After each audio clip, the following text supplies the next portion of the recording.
Welcome back, my poets, to Poetry 101. This week we are talking about allusions, which is the way you reference something without typically directly saying what it is. Now, I say typically because in my Google search, some people are more lenient with what they consider an allusion and what I would consider just like a straight up reference. I guess allusion and reference is the same thing. For me, when I think of an allusion, I think of saying something that invokes the thought of a specific story or person or scenario or whatever without actually saying what it is. The same way I feel with imagery, which we also have a video about. Allusions is also a way to amplify your sentences, which I also have a video about in this series. So allusions is a specific way to do that. Good example of allusion is Love Story by Taylor Swift. It is about Romeo and Juliet, but not. It's modern day and she's comparing her life to Romeo and Juliet. Great versions, great allusions can be found in one of my favorite things, musical theater. From the musical 6, we have in the song, is it Ex-Wives? One of our characters, whose name is Jane Seymour, one of the wives of Henry VIII, divorced, beheaded, died, divorced, beheaded, survived. Number 3, the one who died, without her head chopped off, Jane Seymour. She sings in her song, she says, stick around and you'll suddenly see more. Which is that phrase is so well done because it's stick around and right now you will see more. You will S-E-E spacebar M-O-R-E. Or stick around and you'll suddenly see more. Play on words, her last name. But also, one of the musical theater greats when it comes to popular musical theater songs, a song that's on almost every Broadway top playlist, is a song from Little Shop of Horrors called Suddenly See More, which is an allusion. It is an allusion to her last name and to this musical, this famous musical theater song. More popular ones that you might have heard of is some allusions from Hamilton. You may not know these are allusions. The one that I knew right off the top of my head when listening to it is in, what's the name of this song? It's on the screen. And he says, now I'm the model of a modern major general, the venerated Virginian veteran whose mineral, etc., etc. The model of a modern major general is from a song, I am the very model of a modern major general. It's a song in the public domain. I have not seen the original thing that is from. I know it as a reference because it was in 2 different things. When I was a kid, it was in a VeggieTales episode. Archibald the Asparagus sings it. He's like singing, and then they do like a parody version in an episode of Phineas and Ferb. So when I listened to Hamilton for the first time, I was like, oh, I got that reference. Even though I didn't know the original source, I still had that thought, oh, this is a reference. This is an allusion to that thing. Another version that I didn't catch when I listened to Hamilton, but when I caught when I listened to the musical that it was referencing, is at the end, the very end of Say No to This, which I don't listen to that much, and I only know the end of the song because it's a TikTok thing. It's the end, and Hamilton goes, he's talking to the guy who's trying to blackmail him because Hamilton was sleeping with his wife, and he goes, like, so? And Hamilton goes, nobody needs to know. Fast forward 2 years, for me, specifically.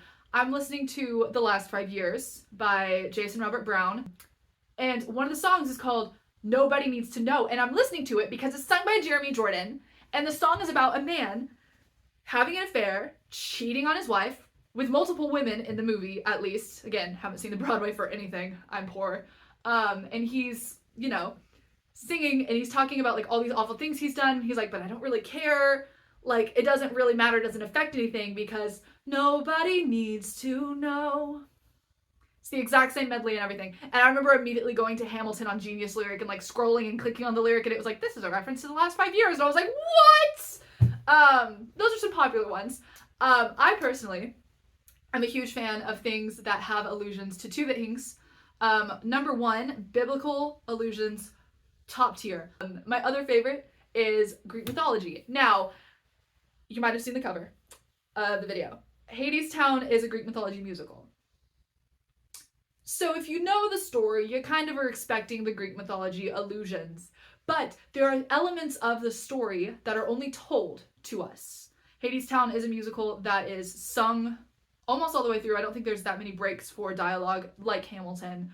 And we have a narrator, Hermes, who tells us all of this stuff. And so he's telling us things that we don't see on stage. They don't have like giant animatronics coming out to represent things or characters pantomiming animals or stuff. They just tell you, hey, you're going to encounter this thing. And then we, the audience, knows, okay, so that is an obstacle that Orpheus, one of the main characters, would have passed to, etc., etc.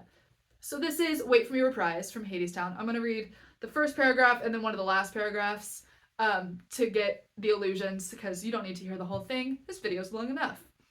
Bless you, by the way, for watching this whole thing so far.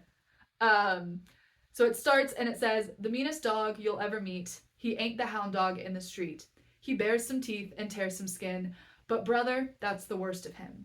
The dog you really gotta dread is the one that howls inside your head. It's him whose howling drives men mad and a mind to its undoing." So we have this allusion at the beginning of, okay, you're going to pass this thing. And we have this reference in the first Wait For Me. It's a little more straightforward, where it's like, hey, there's a dog. Fear the dog.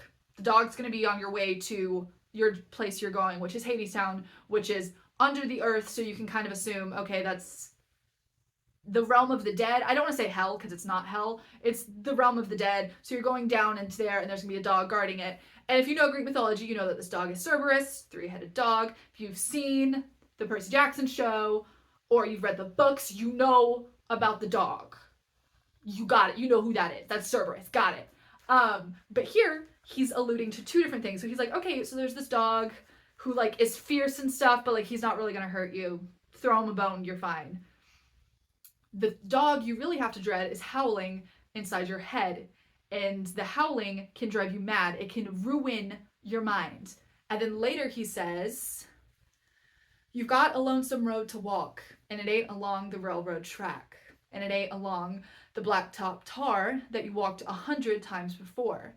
I'll tell you where the real road lies, between your ears, behind your eyes. That is the path to paradise, and likewise the road to ruin." Now, if you're not in therapy, let me explain what that means.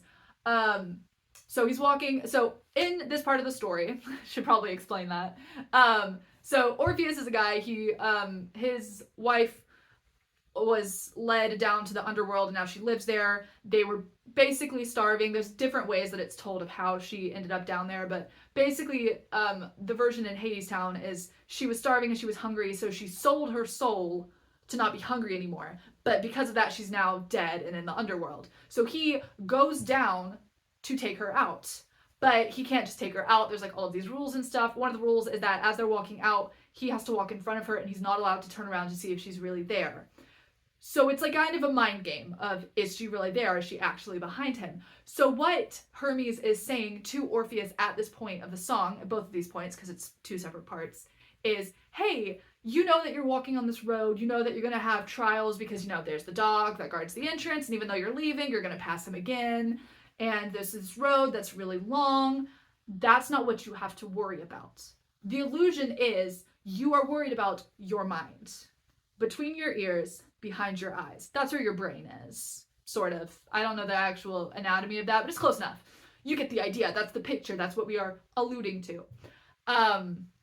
This video is long enough, so we're going to wrap this up. But that is what he is saying. He's saying, okay, allusion to the mind. Remember Cerberus? Remember how fierce Cerberus is? Your mind is worse. That's what he's saying. You know how long this road is and how hard it is to keep walking. This is worse. It's unfamiliar. You don't know what it's like, but it's like that on steroids, without saying steroids. That is the illusion there. I'm hoping this video makes some sort of sense. If you would like to write one of these poems, I would encourage you to reference something you are super familiar with. It can be your favorite movie, favorite book, favorite song. Do some sort of reference to that, whether it is lyric line or the general idea of. that is the assignment. If you write your poem, please share with me on my Instagram at officialjustinstrikes. You can watch more from this series here. You can subscribe over here, and I will see y'all next week for a bonus video!